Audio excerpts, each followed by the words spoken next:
Hi, இந்த வீடியோவில் ஆன்லைனில் வாங்கின ஒரு டாப்போட கரெக்ஷன்ஸ் நான் அதுக்கு எக்ஸ்ட்ராவாக பண்ண லேஸ் ஒர்க்கை பற்றி தான் பார்க்க போகிறோம். நான் வாங்கின இந்த டாப்பில் கீழே பாட்டம் அன்ஈவனாக இருந்தது. இந்த ஷாலில் இருக்கிற லேஸை தான் தனியாக பிரித்து எடுத்து நம்ம ட்ரெஸ்ஸில் அட்டாச் பண்ண போகிறோம். இந்த லேஸ் அரௌண்ட் 6 மீட்டர்ஸ்க்கு மேலே கிடச்சிது.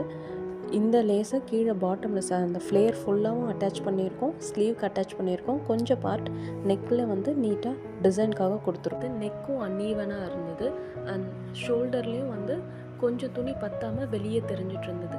இது எல்லாமே இதில் ஆல்ட்ரு பண்ணியிருக்கோம். நம்ம ஃபஸ்ட்டு நெக்குக்கு வந்து ஃப்ரண்ட் அண்ட் பேக் ரெண்டுமே கேன்வாஸ் கொடுத்து தான் நெக்கை வந்து நான் அட்ஜஸ்ட் பண்ணியிருக்கேன். ஏன்னா இது ஜார்ஜெட் கிளாத்து கரெக்டாக வராது. கேன்வாஸ் வச்சா மட்டும்தான் நம்மளால் அந்த நெக் ஷேப்பை கரெக்டாக கொண்டு வர முடியும். நான் என்கிட்ட அவைலபிளாக இருந்த ஒயிட் கலர் கிளாத்தை யூஸ் பண்ணியிருக்கேன்.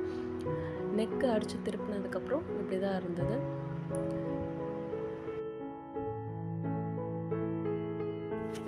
அடுத்து ஸ்லீவில் வந்து 2 இன்ச்சஸ் லென்த்து ரெடியூஸ் பண்ணிவிட்டு அதை மடித்து அடிச்சுட்டு அதுலேயும் அந்த சேம் பார்டர் வச்சு அடித்தாச்சு.